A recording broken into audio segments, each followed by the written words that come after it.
These reggae musicians were not just fired. They were erased from history by the bands they built. I discovered the real studio confrontation tapes that explain why they were removed. Stay until the end to hear the shocking reason number 12 was actually betrayed by his own brother. Peter Tosh, bold and uncompromising, refused to become a background voice in a movement he believed needed his thunder. Bunny Wailer, tied deeply to his Rastafari faith, could not surrender his spiritual boundaries to the aggressive demands of international touring. Their departure, more of an eruption than an exit, did not simply split a band. It created 3 separate galaxies orbiting the same musical sun, forever altering the direction of reggae's global story. And yet, long before the Wailers universe cracked open, another quiet tragedy played itself out in Trenchtown, where Joe Higgs, the mentor who had shaped Bob Marley, Peter Tosh, and Bunny Wailer into harmonious warriors, found himself pushed into the shadows. Joe Higgs was the architect of their vocal discipline, their phrasing, their unity. He was the bridge between raw talent and world-class performance. But when the group's international opportunity came, he became the casualty of momentum. The students he had sharpened could not afford to wait for the master who had commitments of his own. Joe Higgs, who had once stood at the center of their musical identity, was suddenly watching his protégés ascend without him. His absence was not a dramatic blast. It was the silent kind of heartbreak that seeps into the walls of history, the kind people only recognize long after the applause fades. Far from Kingston's narrow lanes, the world of Nyabingi Thunder was being shaped by Ras Michael, whose Sons of Negus became a spiritual battleground disguised as a band. Ras Michael was not merely a leader, he was a gatekeeper of purity. In his vision, music was a sacred extension of devotion, and any musician who stepped into a circle needed to be aligned not just in rhythm, but in spirit. The Sons of Negus became an ever-revolving spiral of hopeful drummers and singers, many of whom found themselves abruptly dismissed when Ras Michael believed their energy was not in harmony with his mystical path. To work under him was to walk a razor's edge, one misaligned vibration, one spiritual inconsistency, and you were gone, no matter how extraordinary your talent. Not far removed from this intensity was another clash of vision, one that unfolded inside the Idols, whose founding member Alvin Keith Brown found himself on the wrong side of creative war. Alvin Keith Brown, who had helped to carve the group's early sound, began to assume a direction that collided headlong with the rest of the band. Disagreements spiraled from whispers to storms, and eventually, the band expelled him, leaving him to rebuild his identity from the ashes of the fallout. His response was bold. He formed his own version of the Idols, igniting years of legal battles and bitter confrontations across the reggae community. It was a breakup that did not simply dissolve a lineup. It split an entire movement into rival factions. But even feuds as dramatic as those could not overshadow the quiet revolution that took place in the world of Augustus Pablo, the sonic sculptor who elevated the melodica into an instrument of prophecy. His rockers all-stars became the breeding ground for some of the most hypnotic reggae ever recorded. Yet few could survive the pressure of performing under someone whose demands for sonic precision bordered on spiritual obsession. Musicians drifted in and out of the rockers all-stars, like passing visions. If a player could not bring Pablo's otherworldly sound to life exactly as he imagined it, they would vanish from the sessions as quickly as they had arrived. For Augustus Pablo, music was not a negotiation. It was a divine language, and anyone unable to translate it with perfect fidelity was exiled from his creative temple. Across town, the legendary harmony trio, the Mighty Diamonds, floated atop a wave of success that seemed unbreakable. But behind their soothing melodies lay a deeper story, one tied to the rhythm twins Sly Dunbar and Robbie Shakespeare, whose early contributions shaped the Diamonds' unmistakable sound. The singers, however, grew confident enough to believe they no longer needed the musicians who had helped elevate them. As the trio soared into the global spotlight, they severed ties with the Rhythm Twins, choosing independence over the consistency and chemistry that had defined their early work. And while the world continued dancing to I Need a Roof, few knew that the roof had been built by hands the group would no longer allow inside. What happened to Sly Dunbar and Robbie Shakespeare within another legendary band, Black Uhuru, was even more volatile. As the heartbeat of the group, they infused the music with a spirit no machines could mimic. But when Black Uhuru's management demanded exclusivity, insisting that Sly and Robbie become the band's permanently attached rhythm section, the duo refused, unwilling to restrict their creative freedom. They were dismissed for choosing the open road over ownership, and in losing them, the band surrendered one of the most powerful rhythm engines reggae had ever known. Their departure was not just a staffing change, it shifted the pulse of the genre itself. Still, nothing could match the emotional earthquake that shook the Paragons when Bob Andy finally walked away. Bob Andy was not simply a member, he was the lyrical backbone, the emotional anchor.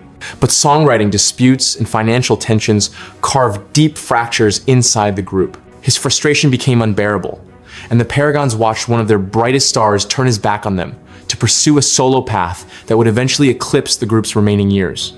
His departure did not merely alter the band's sound, it collapsed the architecture of its identity. A different sort of fracture unfolded within the I3s when Rita Marley, Marcia Griffiths, and Judy Mowat found themselves standing at a crossroads after Bob Marley's passing. When Bunny Wailer expressed a desire to reunite the original Wailers, he assumed the I3s would stand beside him in restoring the foundational circle of the band. But they had stepped into their own destinies, crafting solo careers and independent visions. Their refusal wounded Bunny Wailer more deeply than any public dispute. It was not an act of rebellion, it was an assertion of evolution. And evolution does not wait for nostalgia. Meanwhile, in the quieter corners of Kingston, another foundational force was being pushed towards separation. Alton Ellis, long before his coronation as the godfather of rocksteady, had been part of the Flames. His ambition outgrew the group's direction, and the deeper he leaned into soul-infused emotional storytelling, the more he realized the group could no longer contain him. The breakup was not loud or violent. It was a gentle but irreversible release, like a bird slipping out of a cage it had already outgrown. And then there was Roots Radics, the band that built the architecture of the 1980 seconds dancehall sound, only to fracture under the weight of technological evolution. Drummer Lincoln Styles Scott believed fiercely in the raw electricity of live instrumentation. But as digital rhythms began dominating the airwaves, the rest of the band embraced the new future. Conflict became inevitable. Styles Scott's refusal to abandon the heartbeat of traditional reggae isolated him within his own family. The band did not push him out harshly. The industry itself forced him aside as analog drums bowed to digital progress. But no story reflects the surreal chaos of reggae's creative pressures, like the one that surrounded Lee Scratch Perry and his upsetters. Working with Perry was like living inside a cosmic hurricane. Musicians entered his studio expecting structure and found themselves navigating a universe of incense, riddles, experiments, and sudden bursts of volcanic emotion. When Scratch believed someone had tampered with his spiritual energy or doubted his visions, he would exile them without hesitation. The rumors of him chasing out musicians with a machete may be embellished, but they reveal the truth of his world. For Perry, creation was warfare, and anyone he sensed as a threat, real or imagined, was cast out of his orbit with terrifying intensity. The Soul Syndicate, towering giants of the reggae studio scene, carried their own tale of fragmentation. Earl Chinna Smith, one of the most gifted guitarists Jamaica ever produced, drifted in and out of the group as competing visions, schedules, and opportunities made long-term cohesion impossible. His divergence was not framed as punishment or betrayal. It was simply the natural shedding of leaves from a tree that grew so fast it could no longer hold every branch. Elsewhere, the digital age and spiritual intensity were not the only forces reshaping reggae's history. Sometimes it was pure creative ambition colliding with tradition, as seen in the drama swirling around Judy Mowat earlier in her career. Her exit from her early group was quiet compared to others, but it revealed the harsh truth of reggae's early music scene. Women often fought unseen battles against restrictive expectations, and stepping into one's own artistic truth meant stepping away from environments that could no longer nourish growth. Her journey to solo success became a testament to resilience in an industry dominated by male voices. As all these stories fight for space in reggae's chaotic tapestry, one begins to see the hidden truth. Reggae was never just the sound of peace and love. It was the echo of personal wars, of egos clashing in narrow studios, of elders cast aside by the very students they lifted, of creative geniuses who demanded too much, and spiritual purists who walked away rather than compromise their convictions. These musicians were not simply sacked. They were carved out of their own history by the unstoppable force of evolution. Yet the genre they built continues to breathe through these fractures. It lives because Peter Tosh refused to bow. It grows because Alvin Keith Brown chose rebellion over silence. It evolves because Ross Michael protected its spiritual heartbeat with fierce devotion. It thrives because Joe Higgs gave away his knowledge without receiving equal gratitude. It expands because Sly Dunbar and Robbie Shakespeare rejected confinement. It survives because Augustus Pablo demanded nothing less than perfection. It remembers itself because Judy Mowat claimed her own authority. It bears witness because Bunny Wailer felt betrayal, but still carried the flame. It rises because Bob Andy wrote truths too painful to contain within harmonies. It transforms because Alton Ellis followed the pull of his destiny. Reggae, in its purest form, is not a genre. It is a battlefield lined with prophets, warriors, mystics, dreamers, and rebels who were expelled, rejected, sidelined, or underestimated. And ironically, it is precisely those dismissals that built the legends we celebrate today. The storms they survived became the winds that carried reggae across oceans. The bands that expelled them unknowingly contributed to the mythology that now surrounds their names. If these 15 stories teach anything, it is that being removed from a band never unalived, a true reggae musician. In almost every case, the dismissal became a doorway. The exile became a rebirth. The wound became a hymn. The betrayal became a legacy.